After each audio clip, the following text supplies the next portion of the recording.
Instinto Animal.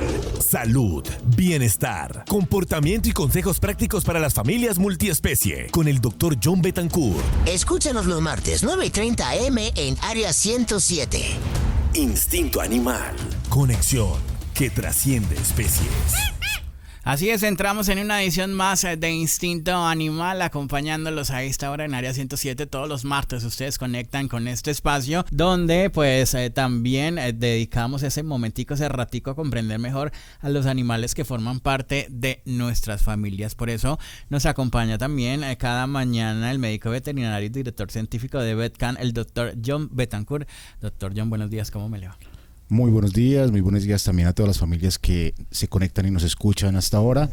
Hoy vamos a hablar de un tema muy importante y muy especial, y es precisamente el tema de la conducta animal, y la idea es empezar a preguntarnos tal vez estas cosas de forma diferente y no preguntarnos cómo hacer para que deje de hacer esto que no nos gusta y más bien empezar a preguntarnos por qué comenzó a hacer esto. Bueno, a veces el perro rompe las almohadas, muerde los zapatos, daña cositas. El gato comienza a orinarse fuera del arenero. A veces el perro gruñe también cuando intentamos cargarlo. El gato se esconde más de lo habitual. Muchas veces pensamos que simplemente están haciendo daños, están volviéndose tal vez de pronto un poco más bravos, pero esto nos tiene que llamar la atención porque se están portando mal o realmente están pidiendo ayuda, doctor Jen.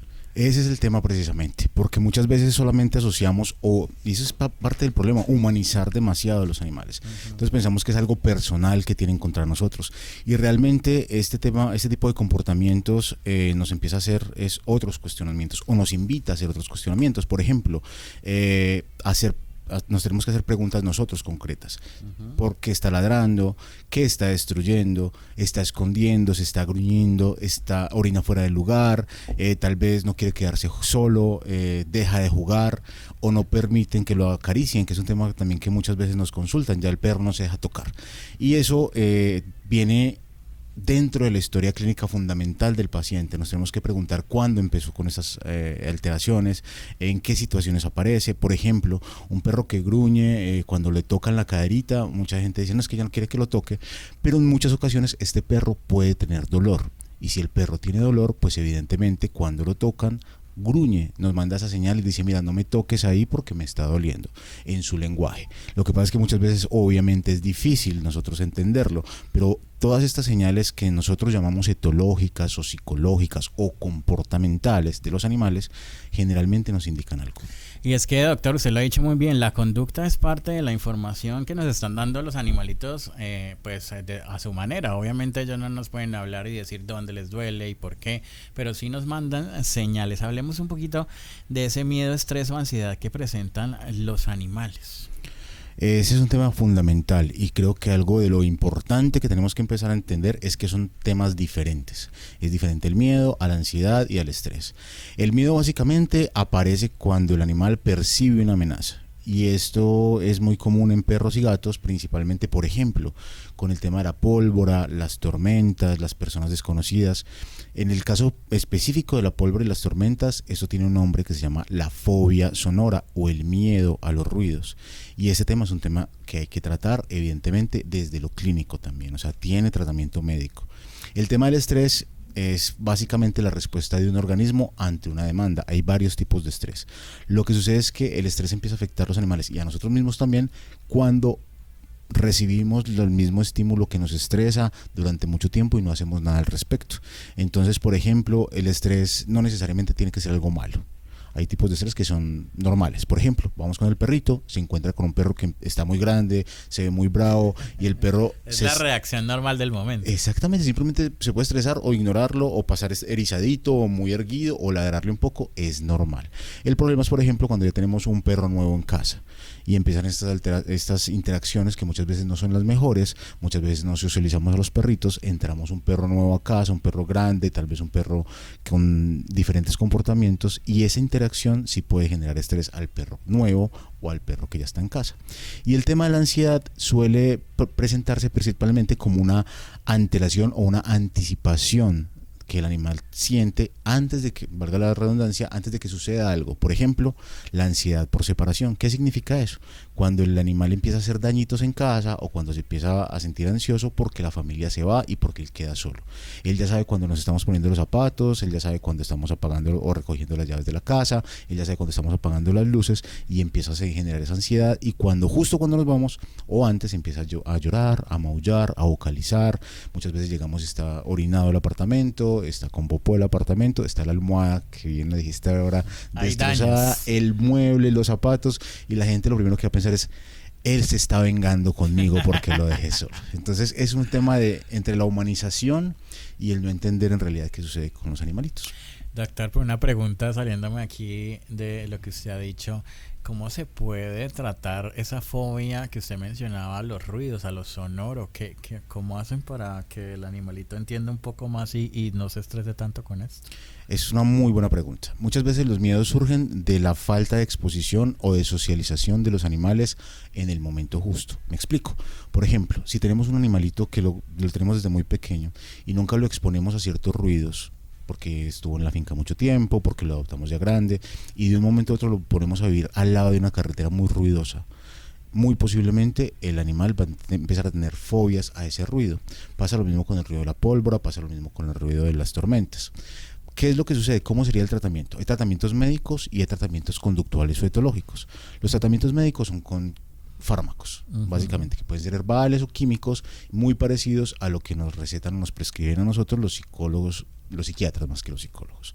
Y los tratamientos conductuales son tratamientos de acostumbramiento o socialización, que es una socialización, digámoslo, blanda, o un acostumbramiento blando. No es simplemente que el perro tiene miedo de ir a exponerlo, entonces el perro le tiene miedo a la lluvia, sáquelo para tormenta. No es eso, definitivamente.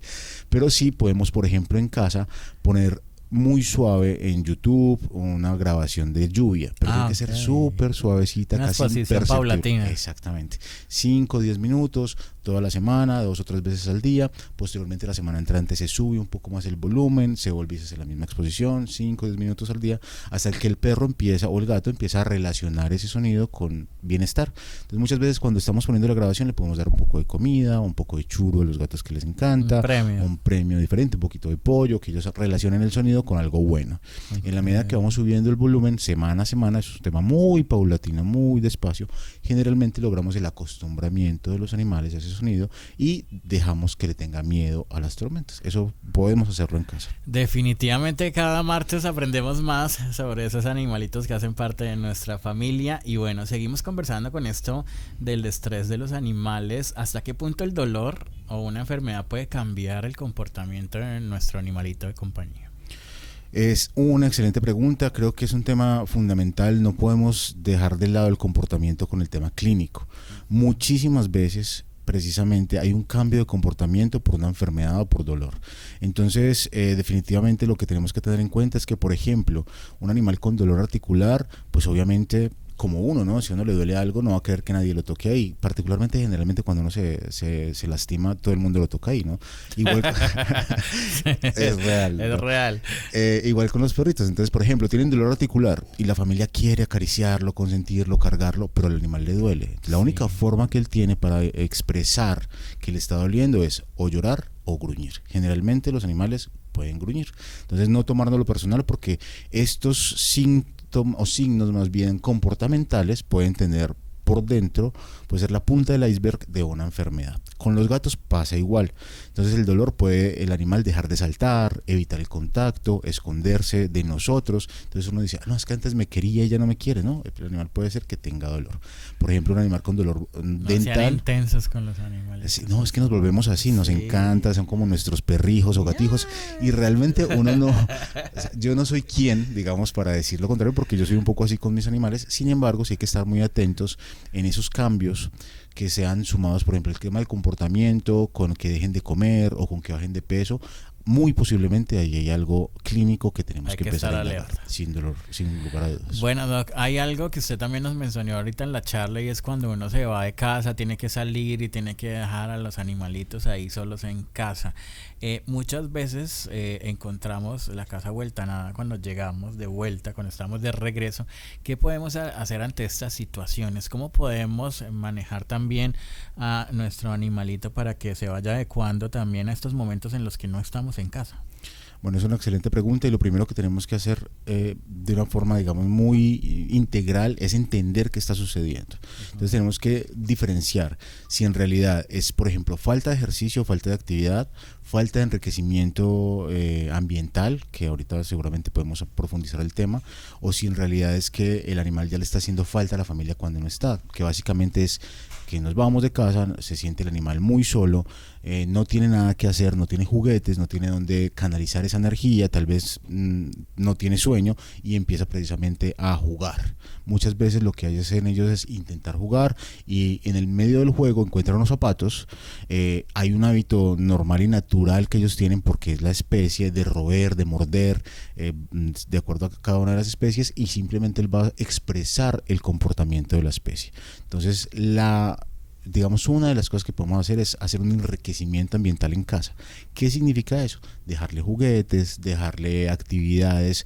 Ahorita venden unos comederos donde tú pones el concentrado de la comida blanda Y él tiene que lamer, roer, buscar, voltear el juguete para poder comérselo, y eso realmente los distrae y ayuda bastante. Okay. Pero eso tiene que estar acompañado de que el animal duerma bien en casa, que el animal tenga una buena cama, que tenga una buena exposición al ejercicio para que ya esté cansadito cuando uno ya se va. Y depende mucho de la raza del animal. Si tenemos un animal, por ejemplo un pastor ovejero en casa, que generalmente su genética está hecha para arrear ganado, para estar todo el tiempo trabajando en una finca, y llegamos y lo confinamos sin ejercicio en un apartamento pequeño, muy seguramente vamos a tener inconvenientes de este tipo. Bueno, pues esto está bastante interesante hoy en Instinto Animal, hablando de todo esto que le sucede también a nuestros animales de compañía. Saber cuándo se están portando mal y cuándo están pidiendo ayuda. Ya hemos hablado de miedo, de estrés, de ansiedad, de cuando los dejamos solos en casa. Hablemos un poco también de los gatos, porque ellos tienen un comportamiento totalmente diferente y a veces no lo tenemos en cuenta.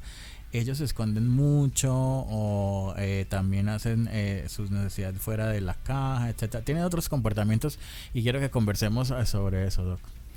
Pues sí, en efecto, los gatos, al ser una especie diferente, cuando se estresan, cuando tienen ansiedad o cuando están con un tipo de comportamiento que no nos gusta, que principalmente el tema número uno con los gatos es: el gato se está orinando fuera del arenero porque está bravo conmigo. Siempre es así. Entonces, o simplemente el gato, yo lo iba a coger, antes era muy tierno y ahora me ataca. Sí, eso pasa mucho con los gatos. Sí, es muy normal. Por un lado hay que tener en cuenta que los gatos, nosotros lo decimos y creo que lo hablamos alguna vez, tienen algo que nosotros llamamos gatonalidad. Que es un término obviamente que no está en Real Academia de la Lengua, pero significa que cada gato tiene su propia personalidad. Yo diría que no hay dos gatos iguales.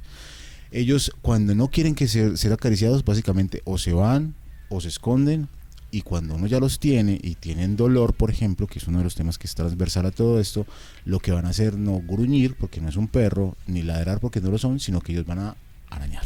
Entonces la forma de ellos quitarse al tutor o a la persona que lo tiene encima es arañando, abriéndose paso. Entonces creo que es muy importante tener en cuenta eso, porque los gatos principalmente pueden estar relacionando este tipo de comportamientos con enfermedades urinarias, dolor, enfermedades renales, problemas de movilidad. Y en esto quiero hacer un pequeño paréntesis. ¿Qué significa eso? Por ejemplo, los pacientes con artritis, principalmente de la parte posterior de sus patitas, lo que no pueden hacer es subirse a la caja o al arenero.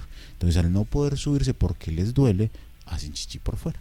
Entonces son temas que tenemos que empezar a analizar: el estrés, el tipo de arena. Si por ejemplo las familias no están muy pendientes de limpiar el arenero, los gatos son súper aseados, entonces ven el arenero sucio y dicen: yo acá no voy a hacer mis necesidades, me voy para la cocina. Okay. Y así por decir, el tamaño del arenero, la ubicación, conflicto con otros gatos. Y en esto es muy importante tener en cuenta que a la medida que tengamos más gatos en casa o más animales compartiendo con los gatos, aumenta la probabilidad de que sucedan este tipo de cosas.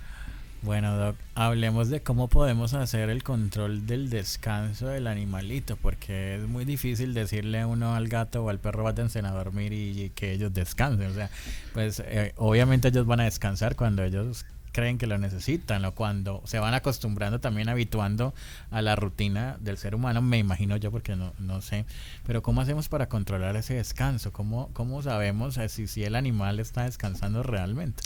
En ese punto es súper importante. Los hábitos que nosotros tenemos en casa generalmente son los hábitos que los animales también adquieren. Teniendo en cuenta además pues que cada especie tiene sus momentos. Por ejemplo, un gato es normal que pueda dormir de 14 a 16 horas al día. Un gato, eso es bastante. Un perro puede dormir 8, 10, 12 horas de acuerdo a la especie. Sin embargo, muchas veces lo que hacemos nosotros en casa, que no está bien ni para nosotros ni para los animales que viven con nosotros, es por ejemplo tener muchas luces blancas para trabajar. Uno se siente y trasnocha y trabaja y el perro por ahí todavía rondando. Entonces uno todavía el otro día madruga, se va y toda la cosa, y el perro así ya se levanta otra vez temprano y no tiene oportunidad de dormir bien o descansar bien. Otra de las actividades que pasa muchísimo, y eso lo veo muy muy seguido en perros y gatos, es que el perro está durmiendo plácidamente en un sofá o en un sillón y queremos ir a acariciarlo, a apapacharlo, a molestarlo, a traerlo, y eso hace que él no pueda dormir profundamente. Y así como ellos, nosotros, o al revés, así como nosotros, ellos también, al no dormir bien, se estresan, se molestan, se sienten cansados, fatigados, y esto puede ocasionar, enfermedades. Doctor, es decir que si uno apaga las luces, ellos entienden el tema del descanso o puede que no. Sí, claro que sí, el fotoperiodo afecta muchísimo, y como todas estas luces son artificiales y no son realmente correspondientes al luz natural. Sí, o lo que llamamos el ciclo circadiano, que es básicamente el ciclo de luz y oscuridad, pues muchos de estos animales en casa sí empiezan a tener problemas de sueño. Bueno, llegamos al momento de desmentir mitos o de conocer esos mitos rápidamente. Vamos a hacer esa ronda para que usted me responda sobre si es verdad o no es verdad y qué pasa con eso. Mi perro destruye cosas para vengarse de mí. Es lo primero que usted ha mencionado durante toda la charla. ¿Esto es verdad o no es verdad? Ese es el top número 1 de las cosas que nos llegan a los veterinarios en las consultas. Generalmente no tiene nada que ver con algo personal. Es más, tenemos que investigar o más bien llegar a la conclusión o al abordaje o al diagnóstico de si es ansiedad, de si es aburrimiento, de si es falta de actividad física, de si es frustración o si es un problema realmente de aprendizaje. Si un perro gruñe, ¿hay que castigarlo? No, realmente el tema de los castigos a los animales hoy por hoy ya se ha estado estudiando muchísimo y creo que de ninguna forma habría que castigarlos. Hay otras formas de manejar esa conductualidad. El gruñido generalmente es una señal de advertencia que te está diciendo algo me está pasando, no estoy cómodo, algo me está doliendo, y nuestra misión como veterinarios sin familia multiespecie es descubrir por qué. Siempre pensamos que si un perro está moviendo la cola es porque está feliz. ¿Esto qué tan cierto es? No necesariamente, muchas veces nosotros vemos pacientitos que llegan muertos del miedo a la clínica veterinaria y mueven su colita de una forma diferente, tal vez unos movimientos un poco más cortos, y eso no indica felicidad. Muchas veces ellos están nerviosos dentro de la tormenta y están súper asustados y lo único que hacen es mover la punta de la colita, pero el resto del cuerpo está exhibiendo miedo o exhibiendo dolor, y es un tema que tenemos que tener muy claro, porque esas posiciones encorvadas de mover la colita generalmente no es felicidad. Entonces no necesariamente cada que mueve la cola es que está feliz. Si su gato orina fuera de la caja es porque está enojado con usted. Definitivamente no. A nosotros que nos encantan los gatos y que eso pasa también hasta en nuestras casas a veces, tenemos que descartar enfermedad, dolor, estrés, problemas ambientales, arenero, y en el caso que vivan muchos gatos, como en mi casa, que son varios gatitos, muchas veces es que hay un gatito que puede ser dominante y puede estar ayudando a que otros estresen, así no estén peleando. Entonces, por ejemplo, se adueña del arenero, o se adueña del comedero, o se adueña de donde toman agua, y por eso hay que tener múltiples fuentes de comida, múltiples fuentes de donde ellos puedan hacer sus necesidades, y muchas fuentes donde puedan ellos tomar agua, para que no se limiten los recursos y se eviten los problemas. Bueno, hay algo que la gente también piensa, y es que acompañar o consentir a un perro que tiene miedo es premiar el miedo. Mucha gente dice, es que eso es volverlo cobarde, es que usted lo vuelve cobarde. ¿Eso es verdad? Es tristemente Pasa muchísimo eso de que no se puede premiar el miedo, pero realmente los animales como uno necesitan soporte cuando no tienen miedo, ¿no? No es irlo a exponer como hablábamos anteriormente, que está lloviendo, le tiene miedo a la tormenta, está tronando durísimo como estos días que llovió tan duro, y sacar el perro a pasear para que se acostumbre, no. Más bien es mantener y sostener, ofrecerle seguridad, acompañamiento, sin obligar al animal que se tenga que enfrentar a lo que teme. Más bien ofrecerle ese soporte y tomar mecanismos comportamentales como los que hablamos anteriormente para que ellos se vayan acostumbrando a esos sonidos. Por último, Doc, mucha gente piensa que si el perro está cansado es porque está feliz. Ya, está cansado, sacó la lengua, lo puse a caminar 3.000 kilómetros, lo puse a correr en el parque, ya quedó contento y se echa a dormir. No es del todo real. El ejercicio es muy importante, es fundamental, la actividad física, pero también el descanso, la estabilidad emocional, la interacción adecuada y las oportunidades para explorar. Por ejemplo, en los paseos es muy importante dejar que los perros huelan, que no es un paseo para el propietario, para el tutor, que van rapidito, en 10 minutos quieren hacer todo y caminan rápido para que el perro se canse. No, el perro realmente necesita... Sí, he visto gente así, Doc. Sí, es tenaz. Es muy importante que el perrito huela, identifique. Recuerden que ellos son más olfativos que visuales. Ellos tienen un bulbo olfatorio o un lugar donde llegan todas esas nervios de la nariz mucho más grande que el de los ojos. Tienen mucho mejor olfato que vista. Entonces por eso es tan importante dejarlos oler. Ellos identifican territorios, otros perros, pueden distinguir si esos perros están enfermos o no. Para ellos es un viaje interestelar el tema de la nariz, entonces hay que dejarlos oler. Vea, qué chévere, no sabía. Por eso la recomendación es que usted saque con tiempo el perrito, que usted se organice también en su jornada y le dedique más o menos cuánto debe ser un paseo de un animalito, Doc. Depende de la raza, depende de la condición física y depende de la edad. Por ejemplo, muchos pacientitos gerontes, que son muchos de los que yo manejo, la mayoría de mis pacientes son gerontes o viejitos o senior, recomendamos paseos, pero no pueden ser muy largos, porque muchos de ellos tienen problemas de corazón o problemas de movilidad, entonces ya se cansan muy rápido. Después, si los llevamos muy lejos, toca traerlos cargaditos. Y es un doble problema, y muchos más cuando son grandotes. Entonces, un perro, por ejemplo, grande, de una raza activa, dime tú, por ejemplo, un pastor alemán, un doberman, y ese tipo de perros necesitan mucha actividad física. Podemos hablar de paseos de 45 minutos a una hora, y pueden ser 2 o 3 paseos al día. Hay que tener muy consciente y ser muy conscientes que nosotros cuando adquirimos este tipo de animales adquirimos también muchas responsabilidades, y una de ellas es hacer un paseo correcto. Si es un animal, por ejemplo, pequeño, de compañía, chihuahua, pincher, etcétera, pues obviamente exigen menos tiempo y menos actividad física. Pueden ser paseos de 15, 20 minutos, 2 al día, y con eso ya estamos bien. Bueno, vamos cerrando ya el instinto animal de hoy. Gracias a ustedes por estar ahí conectados. Es momento, Doc, de hacer nuestro test familiar de cierre. Para terminar, vamos a hacer algo súper práctico. Vamos a hacer unas preguntas que usted ahí mentalmente en su trabajo, si está en su casa o su apartamento con sus animalitos de compañía, vaya haciéndose ese check mental, mientras que el Doc va aquí haciendo el check en la voz. Esta es la evaluación final. Simplemente contestar sí o no ahí mentalmente, donde estén manejando el carro, ahí en su casa descansando, haciendo las actividades del hogar. La primera pregunta es: ¿mi animal tiene un lugar donde pueda descansar sin ser molestado? Y es muy en la línea de lo que estábamos hablando anteriormente. La segunda: ¿puede alejarse cuando no quiere interacción? Es muy importante entender que ellos no son peluchitos, ellos son animales que necesitan también soledad, aislarse. Es súper importante también para ellos, especialmente con los gatos. Tercer pregunta: ¿tiene oportunidades para jugar, explorar, olfatear o realizar actividades propias de su especie? Cuarta pregunta: ¿su comportamiento ha cambiado recientemente?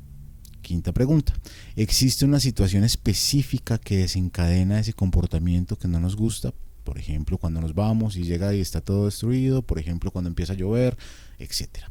Sexta: ¿ha cambiado también su apetito, su sueño, movilidad? Porque recuerden que esto también es determinante para entender si el animal está enfermo o tiene alguna otra patología. Séptima: ¿podría existir dolor en mi animal? Y octava, y tal vez la más importante: ¿estamos intentando entender por qué lo hace o solamente quiere que deje el animal de hacer esa conducta que no nos gusta? Porque realmente la pregunta es: ¿qué es lo que sucede para que él reaccione así? Esa es la pregunta principal. Bueno, pues Doc, esto ha sido todo por hoy. Gracias a este espacio en alianza con VetCan Internacional. Conversemos rápidamente de las redes sociales y de lo que vamos a hablar el próximo martes, para que los que están escuchando hoy por primera vez Instinto Animal, pues sigan ahí en la conexión cada martes a las 9:30 de la mañana. Muchísimas gracias, por favor, para que estén más informados, para que puedan ver todo lo que hacemos nosotros desde Betcan. Les invito a seguir nuestra página Betcan Internacional y también en todas las redes sociales John J. Betancourt. Allí podrán encontrar mucha más información y estaremos actualizando sobre todos estos temas. Estamos sacando reels, carruseles, etcétera, que les va a gustar muchísimo. Y nuestro próximo episodio, el próximo martes a las 9:30, va a estar muy importante porque es algo que claramente está casi que una epidemia silenciosa. Y es, no está gordito, nuestro animal puede tener sobrepeso. En tu radio, la U 107.7. En tu radio, la U 107.7.